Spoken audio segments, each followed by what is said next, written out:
Hey everyone! As Google recently announced that they will be turning down Universal Analytics on 1st of July 2023, you probably get this information upon login to your Google Analytics Universal account.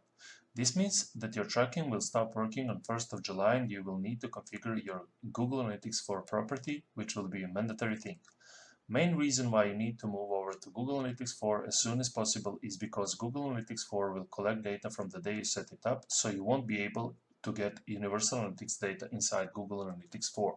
So first, we will focus on differences and improvements between GA4 and Universal Analytics. The primary difference between GA4 and Universal Analytics is their measurement model.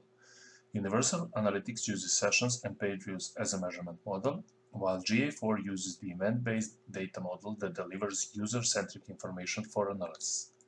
It measures every user interaction with the website content simply by enabling an option from the GA4 interface.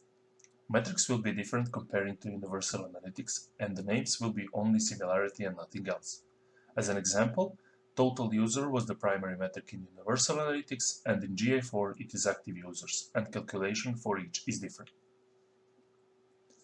Speaking of bounce rate, in GA4 we have an engagement rate, which is far more useful than bounce rate, measuring user behavior upon entrance and recording if any action was taken, which means that Universal Analytics will count users as a bounce if session duration is below 10 seconds.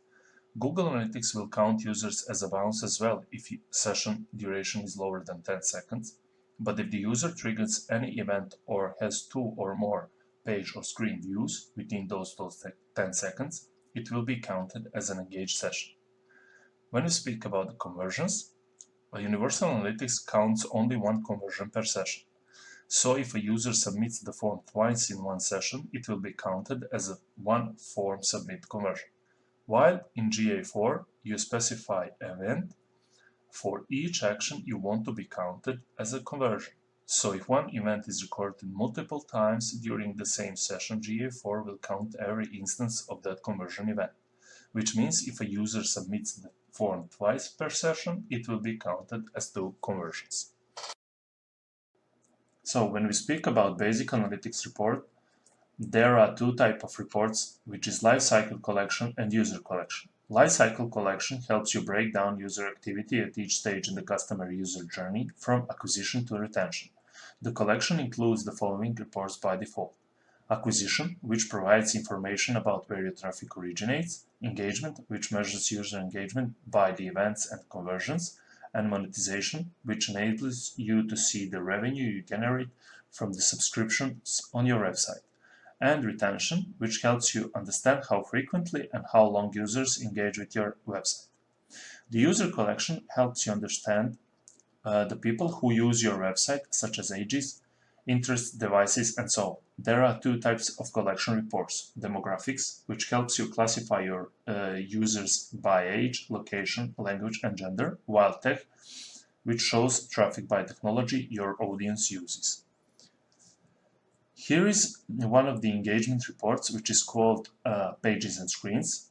Here you can find details like number of users, new users, average engagement time, and event count sorted by page title and screen class. This is one of the monetization overview reports, which displays various graphs including e-commerce details such as revenue, purchase number, average order value, and many more. So, here is where HV team can help. First is to create the GA4 property inside Google Analytics admin panel.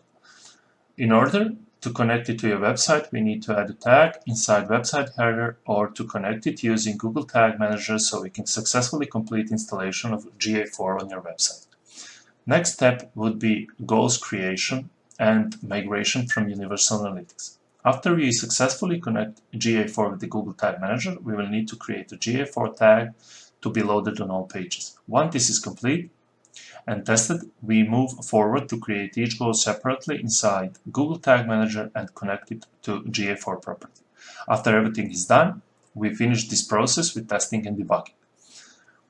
Third would be e-commerce migration and setup. So in order to collect all the transaction data for a certain product, we need to have all the data pushed through a data layer on the order received page.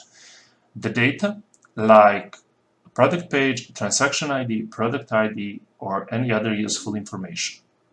After we finish all the steps, we need to make a live transaction so we can test the whole process. And at the end, if you already moved to GA4 and you are not sure if your setup works correctly, we can do a full review on your setup.